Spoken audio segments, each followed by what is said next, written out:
Okay, so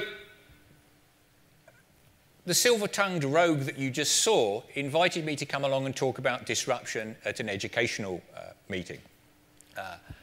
Other than having been trained at some point, I don't know much about it. So I'm going to tell you some stories from other areas and lead you to some questions that I want to ask of you.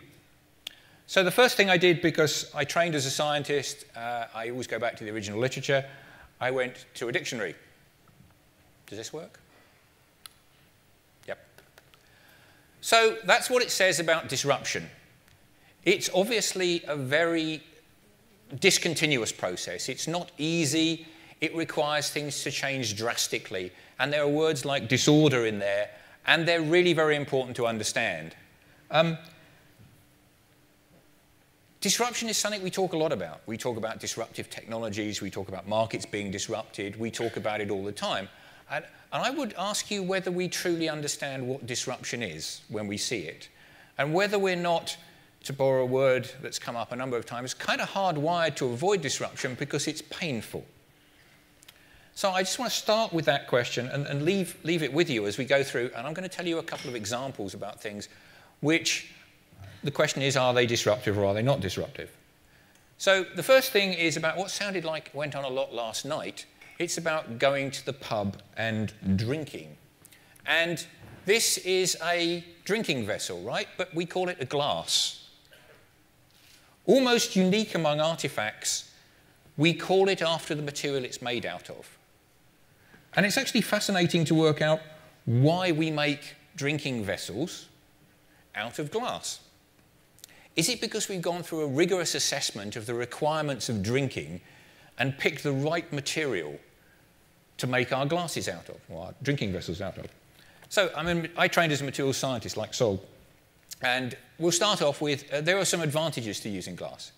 It has a high modulus. It's actually quite a stiff material, which means that it keeps its shape under all conditions.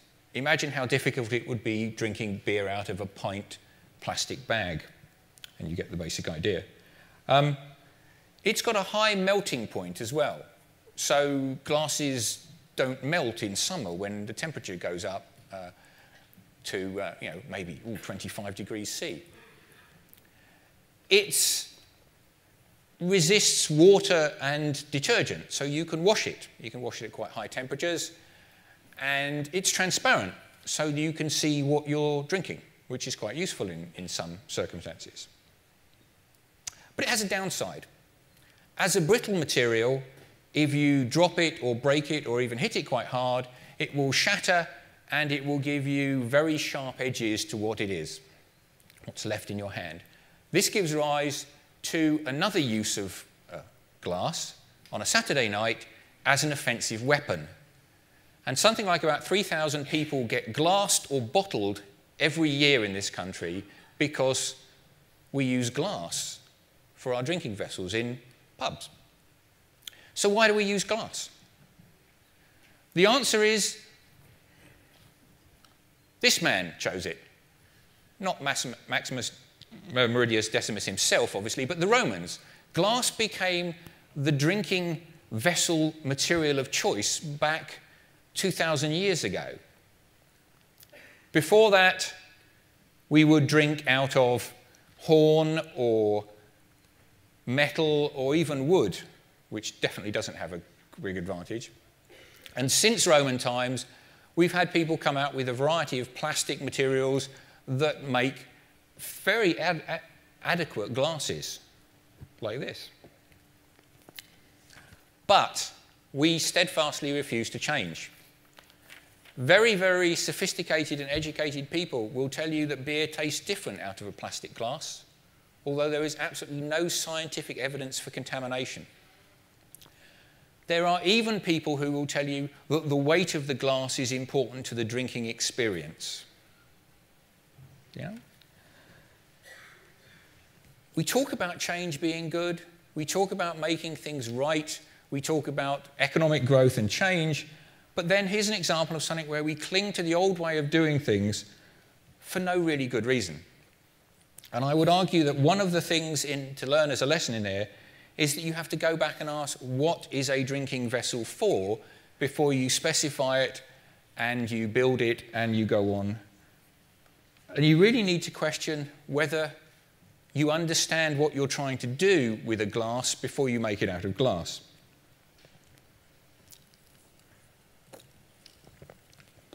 Right, enough of continuity. What about change? This is a car. We all understand the reality and the idea of cars.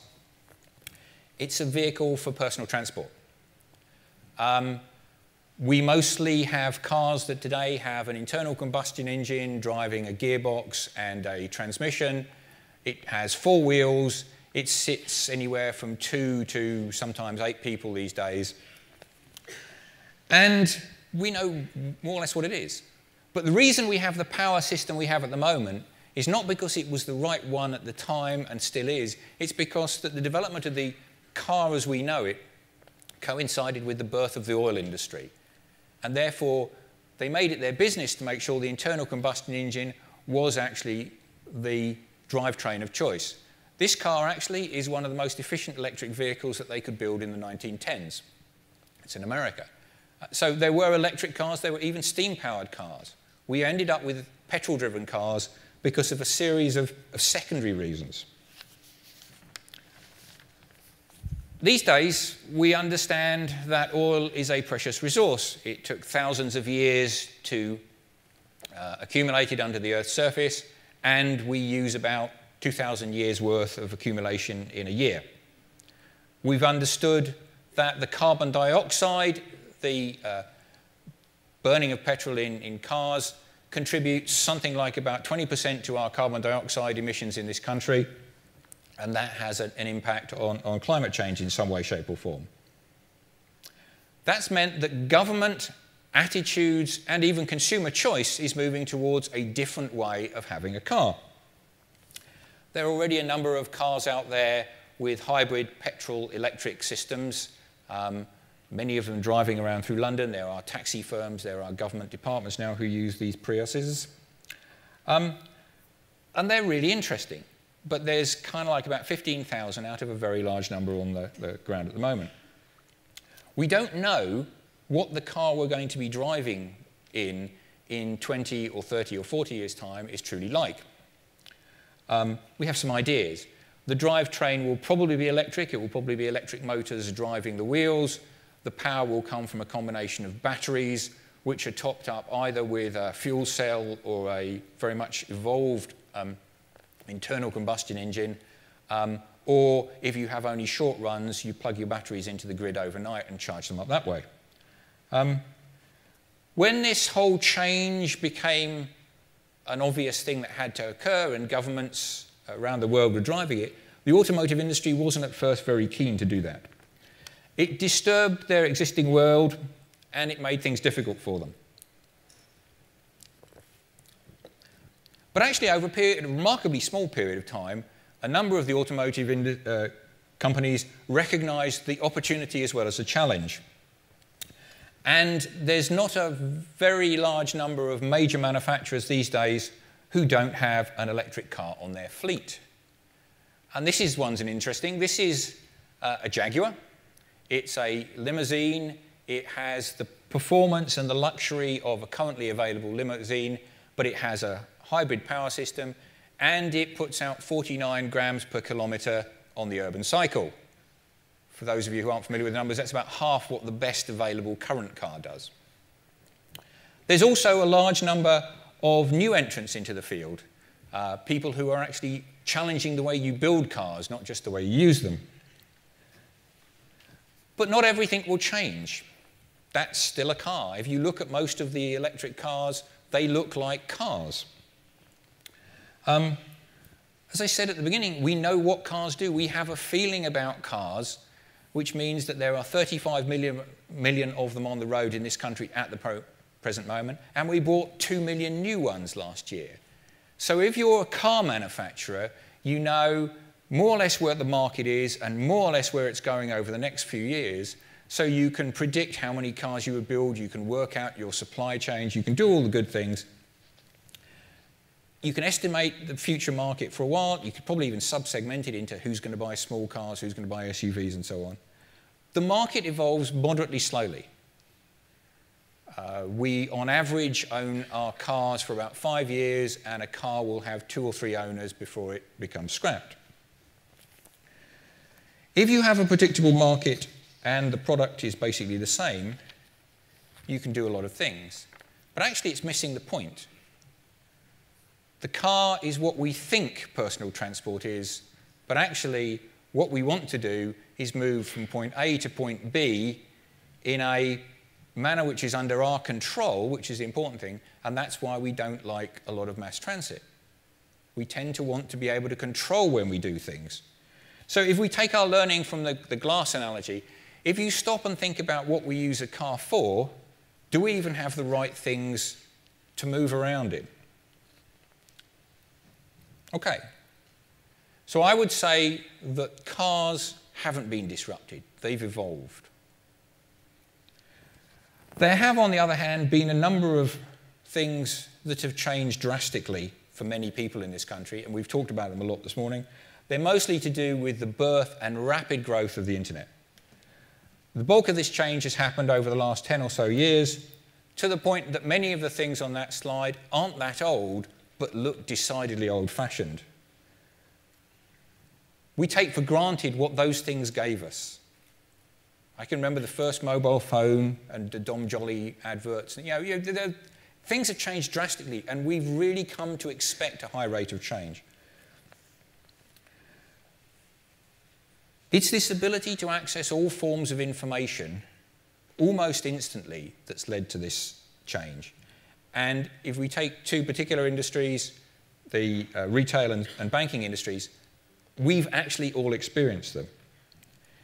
In retail, if you look at the growth of Amazon, it's absolutely amazing. I can remember when it was a novelty to go and buy CDs and books, and they were just slightly cheaper, which is where you went to Amazon. Now, they sell you just about everything, and they have an integrated logistics chain that can deliver them to you. But it's not just that they will sell you books, CDs, electrical goods. Actually, they sold me a deck chair recently as well. But they keep records of what we buy. And they're regularly sending me updates of what they think I ought to have bought based on what I've bought in the past, and what other people like me have bought in the past. So they're taking my own performance and comparing it to a crowd and working out what I might like. This is dangerous territory. I have a wife and 3 children, all of whom use my credit card for their Amazon accounts, and they get the same messages. So all sorts of interesting things come into our house. Food retailers are the same. Both bulk and specialty, they've taken advantage of being able to track customers and understand them. They've looked at using loyalty cards, what we buy in store, and for our online purchases, which are increasing rapidly, they can work it all out. They actually probably monitor our digitized lifestyles in all sorts of other ways.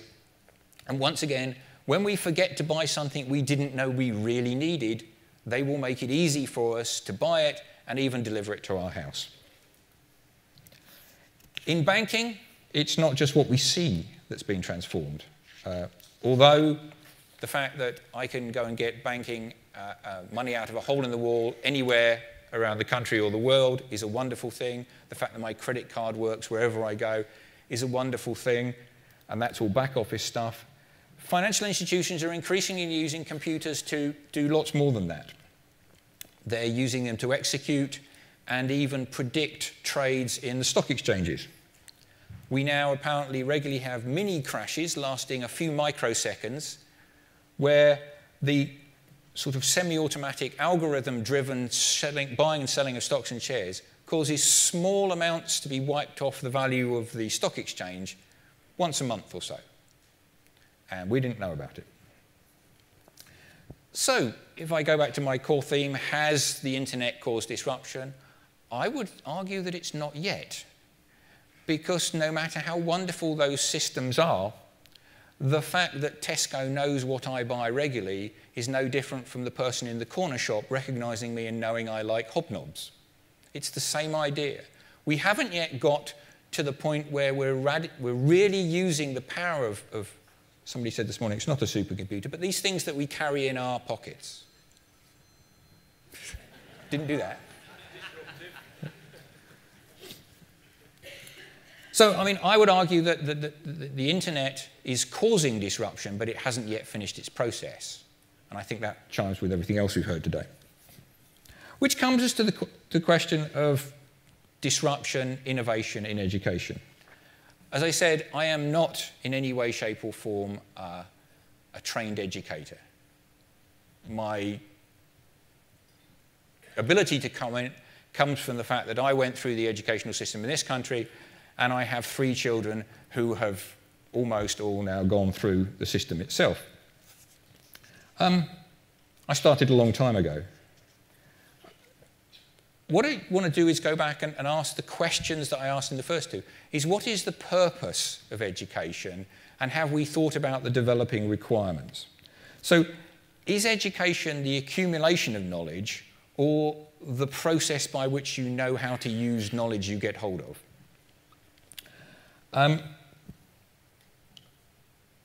When I was young, that was what knowledge looked like. It was books. I am that old, Graham. I read those books. I went first to lessons where I was told stuff, and then lectures where I was told stuff.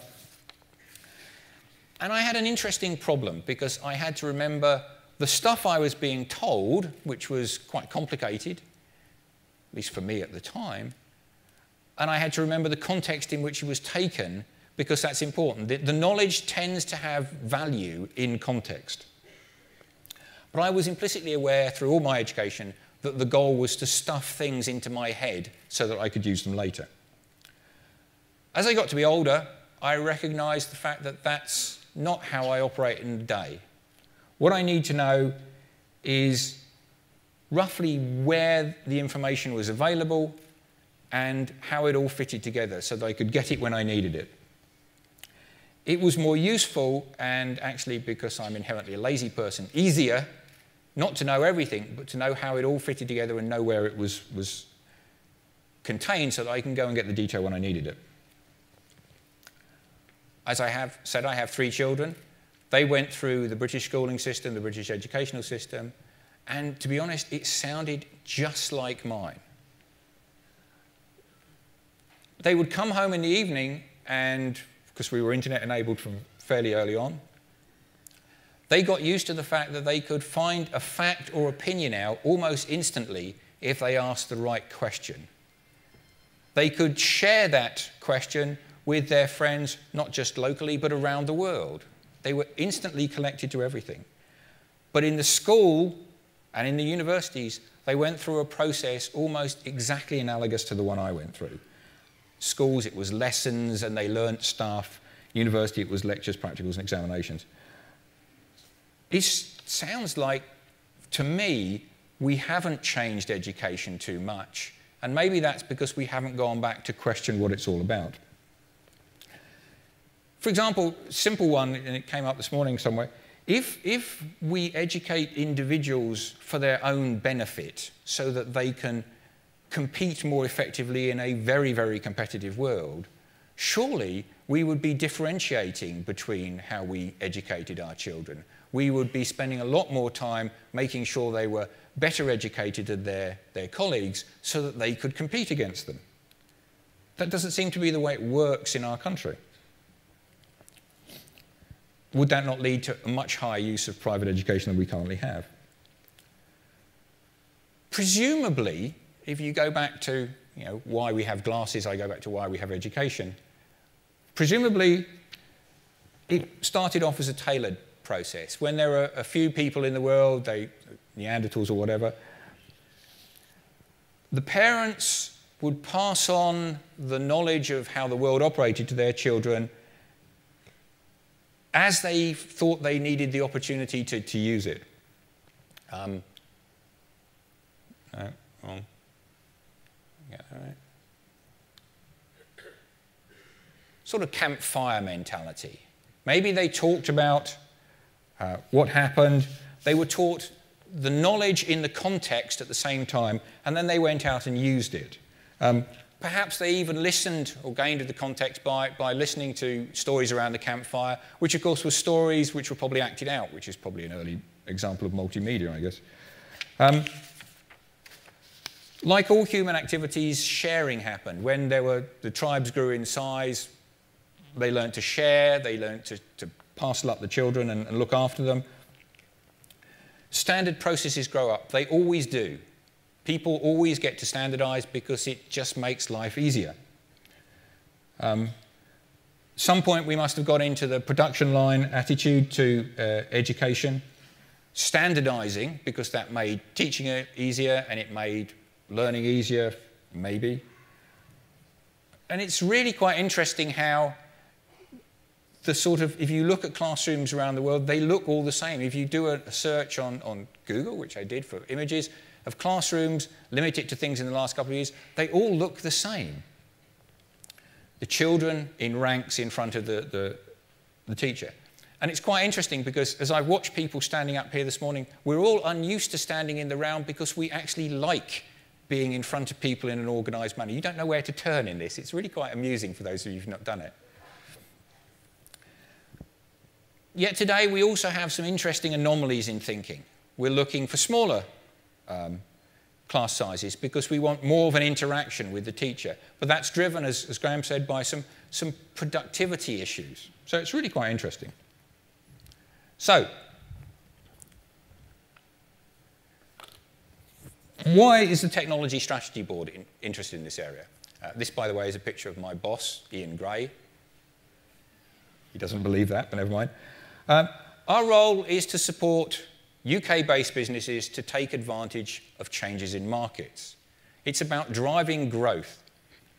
We take what Lisa said earlier, many things fail because they don't understand when change is going to happen and they're not ready for it, or they misunderstand the change and they prepare the wrong product or service for the change that does or doesn't happen.